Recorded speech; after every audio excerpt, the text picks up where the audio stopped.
So finally, what's your favorite tool? I mean, what's something that when Mike logs on every day, he cannot live without?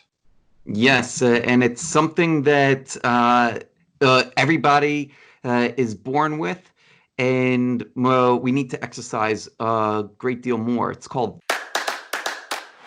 This is the How to Trade Stocks and Options podcast, brought to you by 10MinuteStockTrader.com, where we cover finance, stocks, options, entrepreneurship, education, and money.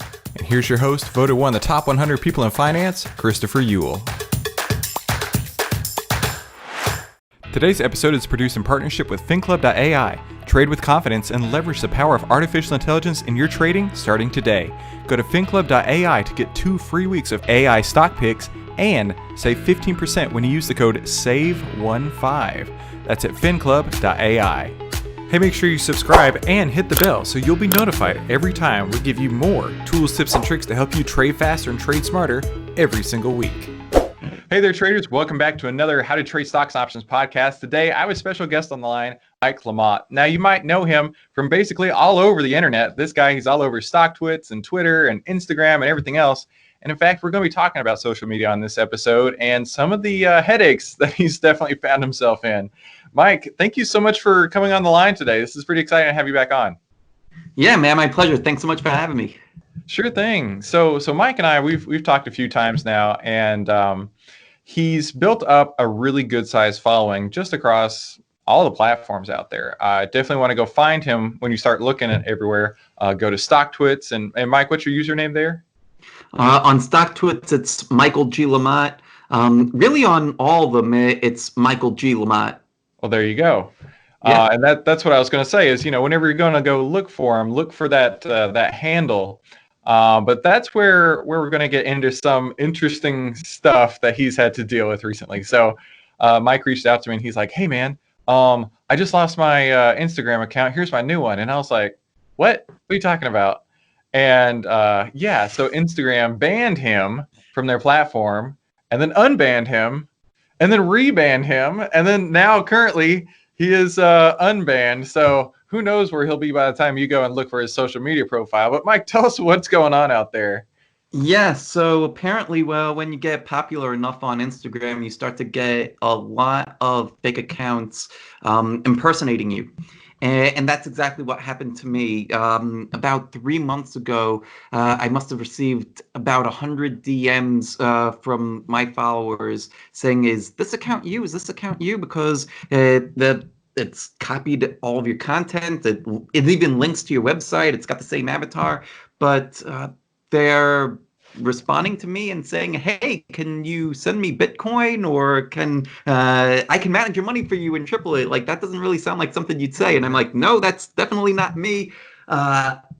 This is my only Instagram account, and good on you for recognizing that this is a fake. So they started to report the fake accounts. I reported the fake accounts, and eventually the fake accounts were taken down. So good on Instagram. But part of what they did in the process was, so it seems, is that they banned everything that was on the fake accounts, including my website, which they linked to help impersonate me.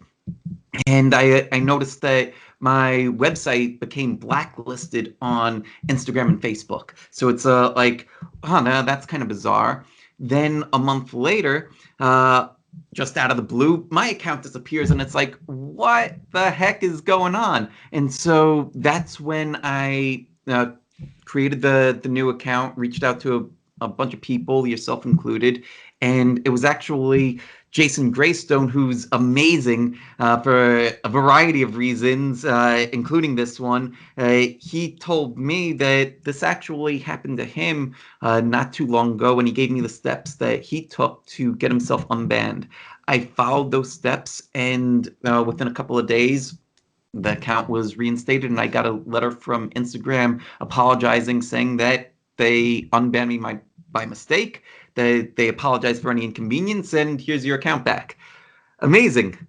A week later, that account, poof, gone again. And so I follow the same steps, and now the account is reinstated. It's been reinstated now for about a week and a half, and I am keeping my fingers crossed.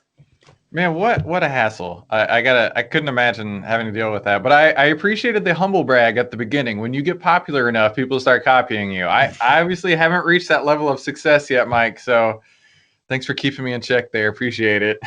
Oh my God, but seriously, like with this, it's also something that you don't want to go all in on just one platform. I think that that's a huge mistake. And I would say that it would be akin to going all in on one trade, right? Like you might want to be like, well, I want to focus on this one trade, and I know every single thing about this company, how the stock moves, yada yada. And so I'm putting my entire account in this thing. But there's always that one, like even if it's so unlikely, all you need is just that one instance to blow up, and then bam, everything's gone. Well, like I was very grateful that have a great presence on StockTwits, on Twitter, and that Instagram is only about 20% of my overall following. So yeah, like it's good to have. You want to be concentrated, but still have a certain level of diversification, right? Like it's not where we are everywhere, like 50 different platforms, but it's not where we want to be only on one. It's good to be concentrated, like be in 2, 3. Yeah, So. that makes sense. And of course, a lot of the audience out there, they aren't looking to be social media famous or anything like that. So I did feel that this was pretty interesting to hear about from the other side, right? Because maybe you even followed Mike's journey amongst getting banned and unbanned. And I remember it was probably 2 days before he sent me that message, like, "Hey man, I just got banned." I was looking at his account like, this dude's doing something right. I got to start figuring out what he's doing because he's doing something right there. And then he said he's banned. And I was like, ooh, I don't know. Maybe he's doing something a little too right. I don't know what's going on. Yeah, no, and like I felt terrible because like I'm thinking too that like there's people that rely on this content. Like I was getting like every day I get DMs, comments saying that how much the content is helping people, and that's one of the things that like it inspires me to keep on doing more and doing more.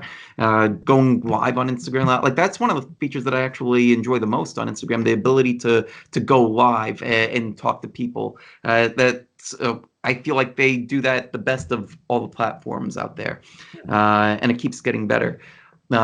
So knowing that there's people that rely on that content, it's just like, man, like I feel terrible. Like here's 20,000 people that aren't getting like their daily fix.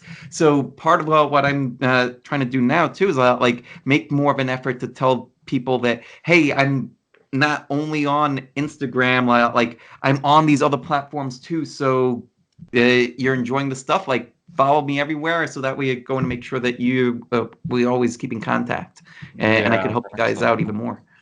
Yeah, for sure. So I was telling Mike that I have a 0% presence on StockTwits, and I was gonna reach out to him to see if he'd give me a little crash course on what I need to be doing on there, because obviously there are plenty of traders on StockTwits, and if I can reach even more of what I'm doing with the podcast and everything, I definitely want to be able to do that.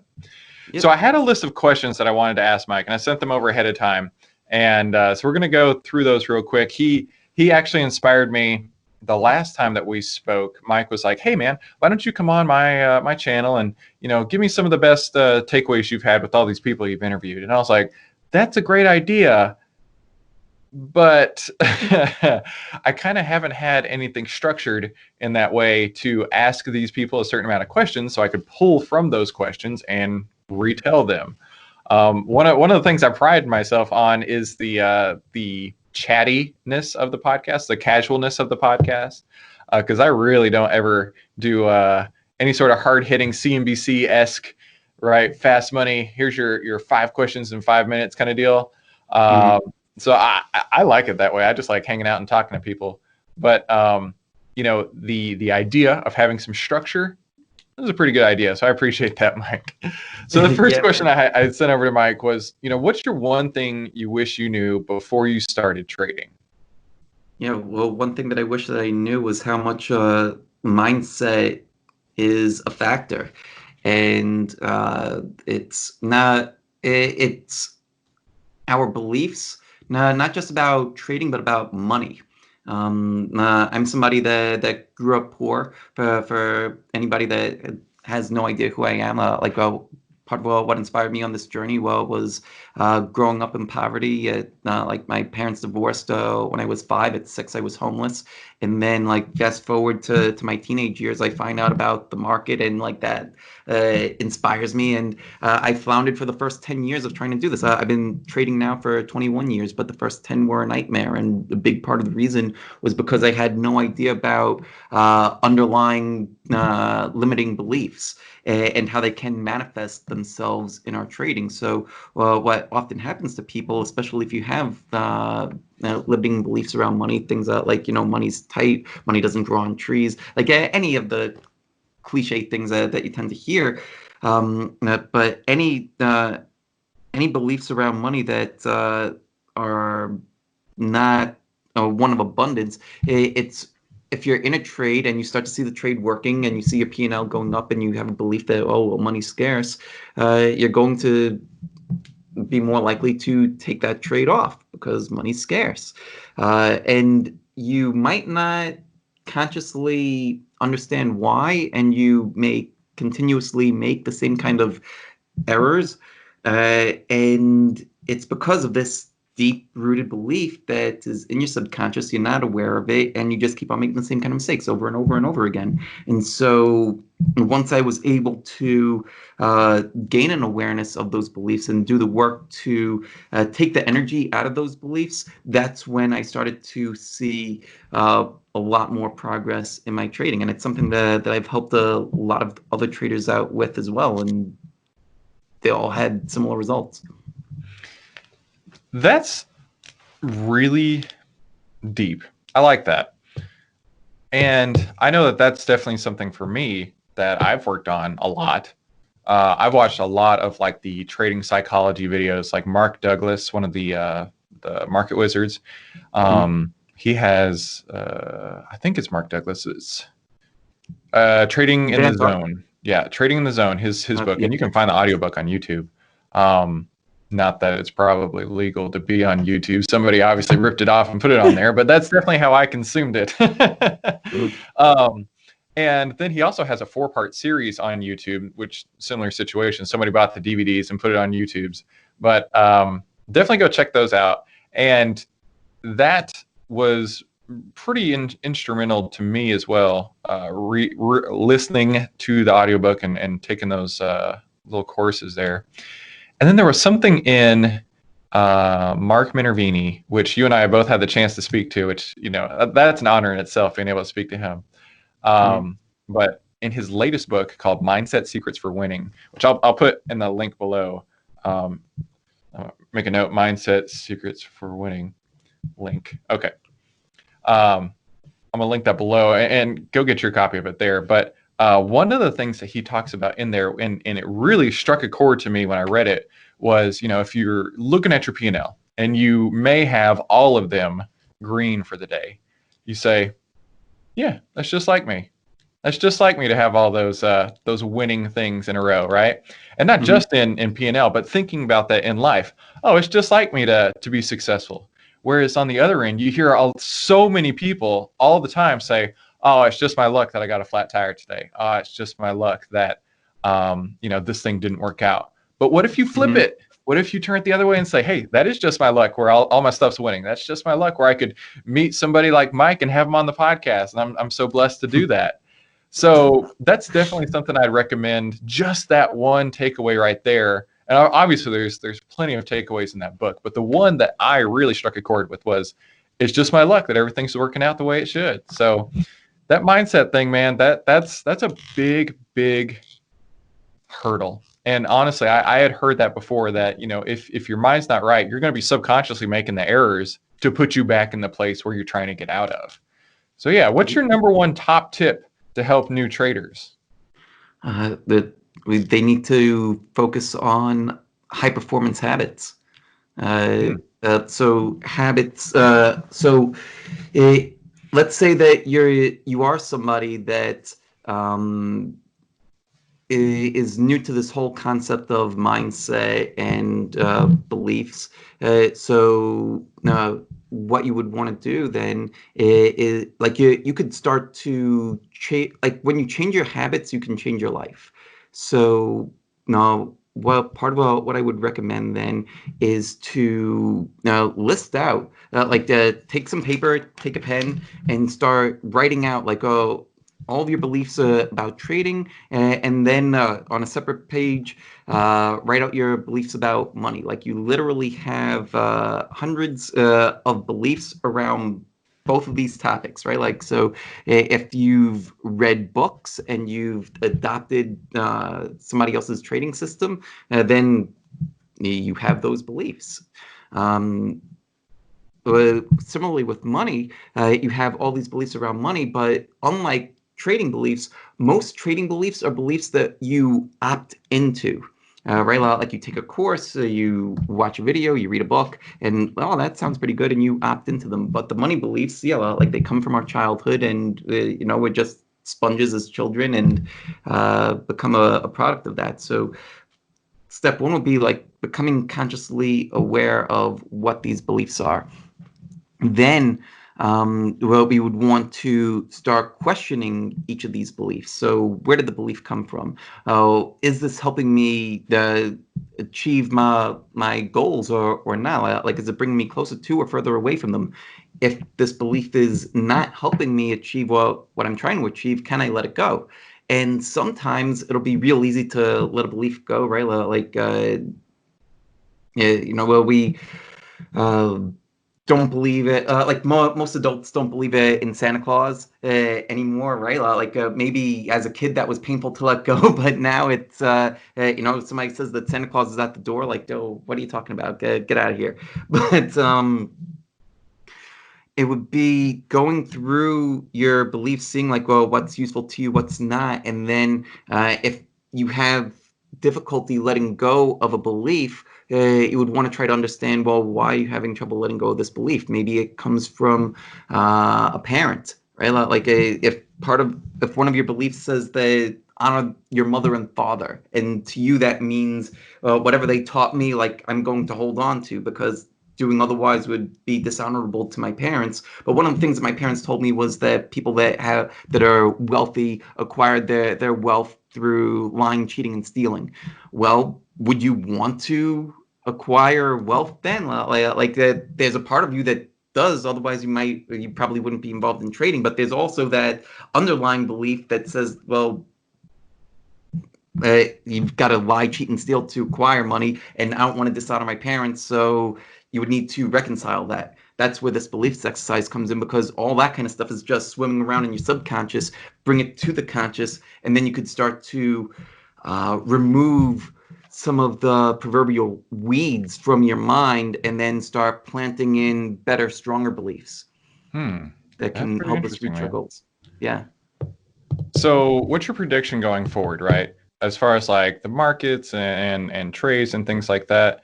I mean, if you had to put on one trade for the next 365 days, what would it be? 0 trades. That's not my style. Like for me, I'm a swing trader, and most of my trades, like a winning trade, tends to be held on average maybe a couple months, right? Like two that I'm in right now that have been held for a few months are Tesla and PayPal. And would I be confident telling you that Tesla is going to be something in my portfolio that I'm going to hold for over a year? No, actually, for swing trading, like I haven't had a long-term capital gain, right? Like it's just not my style. Like because the way that I'm trading, like I tend to sell into strength. Right, that's something that I learned from Mark. So thank you, Mark. And something else too is to have multiple ways to exit a position, and so I'll use trailing stops because I look at the moving averages as momentum, right? So I'm using moving averages as my trailing stop. So when it starts to close below said moving average, I will exit a portion of the position. And most stocks tend to not hold they can hold, say, like a 50-day moving average for a considerable period of time, but they won't hold it forever, right? So eventually I will be stopped out of the trade as it loses momentum, and then it's on to other things. Yeah, I love asking traders that because, like, let's say you're like a pet, dog food store owner. What's your number one prediction for the next year? They'd be like, "Oh, I really think, like chicken in the dog food's going to take off or something like that." But with traders or whatever, it's completely different. It's like, I can't make a trade for the next year. I got to keep my options open. I got to be looking around. I love asking that because it always creates or at least a few times I've done it so far, it creates a different response than you would think, because you're like, no, I can't do a year, but I can tell you about, some of the other things. So I appreciate that. The, on the Minervini topic, one of his keys, and I was just explaining this to one of my brothers-in-law the other day, is, buying low and selling high is a sucker's bet. And I was explaining this over text because he was looking to buy Beyond Meat, and it was around 140. I don't know what it is today, but it was a 143, and I was like, look, as long as it stays above 140, which is where all the moving averages were about, I was like, go for it, man. But if it's below 140, don't get into it. And this same brother-in-law, he asked me about ACB, which is one of the cannabis stocks a year or two ago, and he bought it at 10, and he got out of it around $1.50 and had doubled up along the way. And I was like, yeah, I mean, remember how I was like, if it goes below this number, you need to get rid of it? And he's like, yeah, I know, but that's where I doubled up. So, I mean, you don't have to go very far to find a lot of really good investing habits, like you mentioned earlier ago, having high performance habits and finding those people who have been there and learned the expensive lessons, right? Because if you're buying something low, it can always go lower. And you're buying something high, you want it to go higher. If it's high, that means people are buying it. That means institutions want to be in it, and you need to go along with that instead of trying to fight it. Yeah. So yeah, that was something I took away from Minervini, and it's definitely a lesson or a life lesson along the way to experience all of these things, right? To find out what actually does and doesn't work. So what is the biggest mistake you've made as a trader? The biggest mistake that I made as a trader, there's a couple of different ways to think about it, right? Like the first would be not having any kind of mentors, trying to just go in and do it alone, and to have so much mistrust of people in the industry, largely because of limiting money beliefs, right? People with money are just trying to lie, cheat, and steal to get it. So if they're trying to teach me, then they must not be trustworthy. But then that's also preceded by the belief, poor money beliefs. So I see so much of the stuff kind of like going hand in hand. One of my biggest trading blunders actually came right before I got married. And so at this point, I've been trading for 11 years, and I had finally started to gain some consistency, was putting on some good trades, and I had bought silver, I think in, say, February or March. This is going back to 2011. So for whoever's listening, go pull up a chart of SLV from that time period, 2011, around February, March. And it was in this parabolic move, and I thought that, man, I'm a genius, up maybe about 70% before the wedding, and then the wedding's April 30th. Right after the wedding, we go on the honeymoon, and we're in Hawaii for 2 weeks.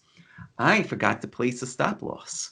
And learned the hard way the importance of having a stop loss, and not only that, a going away plan for your portfolio, because I came back to not being up 70% or 100%, but being up about 7% in that position. I'd given everything back, and it's just like, wow, that sucks. Yeah. So yeah, that was a painful lesson. And one that that I haven't made again. For me, like I'm one of the people that tends to learn by doing. So that's a painful lesson that I learned, and it's yeah, like one of the things that I teach people too. Like I actually got that question in my chat room this past week, like, oh, like, well, when you're going on vacation, like, oh, what do you do? And it's like, oh, well, here's the story, and here's what I do now, which is basically like, yeah, like, sell down to the point where I am comfortable leaving trades on, double check, triple check that stops are in place, and if I'm not comfortable holding it, like, I'll just sell out and come back, because the market now I have a much better belief about the market, which is the market's an infinite stream of opportunity, right? Mm-hmm. So if that is true, should I care about any one trade? No. Why? It's an infinite stream, right? Like, be like, oh, like I tried to catch the wave at the beach, but I missed that wave. Damn, like, and start sobbing on the beach because I missed that wave. Well, there's like infinite waves coming, man. Like, just surf another one. Yeah, that's well said. I like that, Mike. For me, I have a few different portfolios, and my main one that I am in like every day, I do 75% investing in it and then 25% trading in it. And I know somebody on the line is probably like, what do you mean? Aren't trading and investing similar? Well, they are similar, but they're different, right? My trading for me is all about the income I can make from it. And that's when I'm like selling options and doing things like that. Whereas my investing is the opposite end. That's where I call the triple stock profit system. That's where I have dividends and long stock, and I'm selling calls on it. And so I'm making profit 3 different ways, right? And those are so much easier to manage, right? Because I put the call on, and when it expires, it's either in the money or out of the money, so I don't have to worry about it. And the dividends are automatic, so I don't have to worry about that. The only thing I do is just once a day go in and say, okay, so I have them based on different moving averages. That's something I learned from Steve Burns. So maybe, for example, like the SPY, maybe it's on the 10-day where I've decided I want to be in if it's above the 10-day and out if it's below. I'll just go in and say, okay, the 10-day moving average is at whatever. I'm just going to go update my closing order, my stop limit order to exit at that trade and just move on. So yeah, that's really smart. And it definitely takes a lot of just trusting the process in that, right? So you can go off to Hawaii or wherever, and you come back, and the worst thing that can happen is I'm out of the trade. The best thing that can happen is I've made more money.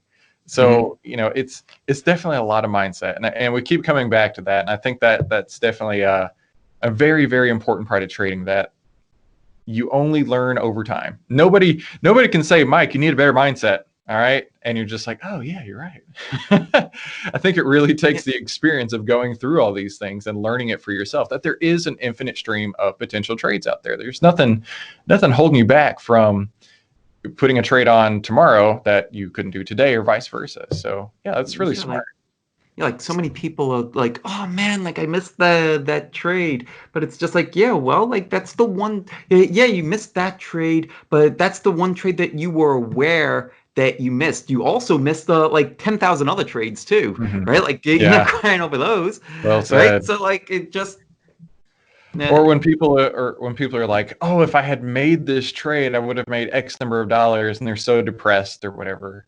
Or, oh, I got out too soon and now I didn't, it's never about, I would have, anyway, it's funny, the idea that somebody could look at something that didn't actually happen and say, oh, if I only had done this, and then get themselves worked up about it. Right.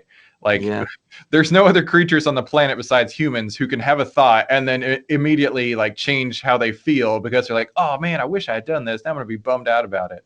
I knew a guy that he had a long oil trade on, and for one reason or another, he closed it. And then 2 years later, he and I were talking, and he looked at the price of oil and he was like, oh, if I had kept this on, I wouldn't. I would be a millionaire by now. And it's like, well, you didn't. So you really can't waste any more brain energy thinking about it, any more of your emotions. That something that never happened.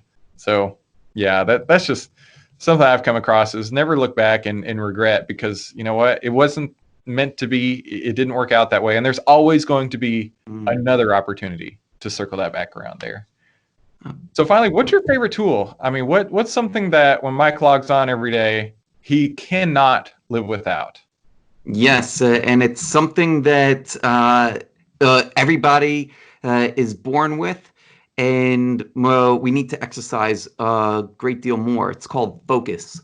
We get what we focus on, and so many of us are conditioned, like humans are conditioned to look at well, what's negative, well, what's bad, and like most people are trying to fix like things that are broken, right? Like it's how humans have survived for thousands of years, right? That little rustle in the bushes, like that might be a tiger like coming to eat us, right? So most people are looking at what's negative and only spending like let's say like an 80-20 rule, right? Like 80% of the time, like let's fix what's negative, focusing on negative, and 20% on what's positive. Well, what if we flip that? Right? Like, well, what if we're spending most of the time focusing on what's working well and how to do more of it, and 20% of the time of like, well, yes, we do want to improve on things that we're weak at. If we're focusing more of our attention on what's working well and implanting that in us, we'll be more likely to do more of what's working well. It's kind of like when it's the part of our brain that's called the reticular activating system, right? It's the things that allow us to like when you look at thousands of charts and you start to pick up on patterns, to be able to see the patterns going very quickly. That's part of what I'm going to do during this 3-hour deep dive coming up in 10 minutes. Like when we get to the part looking for trade ideas, I'll go through my interesting ideas list. And I go through it very quickly because I want the charts to jump out at me. So that way, that part of my brain that already knows what types of patterns tend to work, they just jump out at me. Great, jot those down. That's how you get the reticular activating system to work for us. And you get that through focusing on what works versus focusing on what doesn't work. Mm-hmm. If we flip that, if we're making an effort to improve our focus, then I think that's one of our greatest tools. And among the most successful traders, I think that's very common. Yeah, well said. I like that. That's not what I expected for your favorite tool. I expected to be like, oh, Thinkorswim or TrendSpider or whatever. But no, that makes a lot of sense. Cool, man. Well, listen, I know you got to run. Mike has a workshop that he puts on. How often do you put your workshops on? This deep dive that I'm about to do, that one is once a week, but I also run several boot camps during the week. One of our members, Chet, he requested that we do the pre-market warm-up. So that's coming up next week, Tuesday, July 7th. And we do all kinds of stuff during the week. Yeah, so find it on the website. Well, that's what I was going to ask. So if you're interested in learning more about Mike and his workshops that he puts on, definitely go follow him on all the social platforms like we talked about earlier, but also check out your website. What is it again? MaraWealth.com. Right. So go check out MaraWealth.com and you'll learn more about Mike and his workshop. And definitely send him a little message on all the platforms out there, because he's definitely one of those guys who's very involved on social media and is always looking to help where he can. And that makes him really invaluable in the community, right? I definitely feel that the more value you can put out without having to charge for anything, right? The more value that you gain with the universe, and eventually it all comes back to you. I've written a short guide on how you can use the triple stock profit system. It's the secret weapon every investor needs right now to change your financial future. And you can get it for free by visiting triplestockprofits.com or in the links below. Also, if you want to join a community of traders just like you can get free access to the elite membership that has even more resources to help you trade faster and trade smarter. So, Mike, I really appreciate having you on and being able to share some of these high performance habits. I definitely feel that that probably will be the title of the episode in one way or another, is high performance habits. Because I mean, you really laid it out. I was over here taking notes. You should see my my whiteboard here. It's completely filled up. So yeah, I sit in front of a whiteboard. It makes life easier to have this giant piece of real estate to write on. So anyway, cool. Yeah, man, thanks a lot. It was great to catch up with you and to hear all of your great advice, and to hear, of course, the saga of Instagram, and who knows where that'll end up. Yeah, absolutely, man. Thanks so much for having me on. I really appreciate it. Yeah, absolutely. And thank you guys for tuning in to today's How to Trade Stocks and Options podcast. Make sure you like, subscribe, and enable notifications. That way you never miss whenever we have guests just like Mr. Lamothe here, and more tools, tips, and tricks that help you trade faster and trade smarter. And I'll see you on the next episode.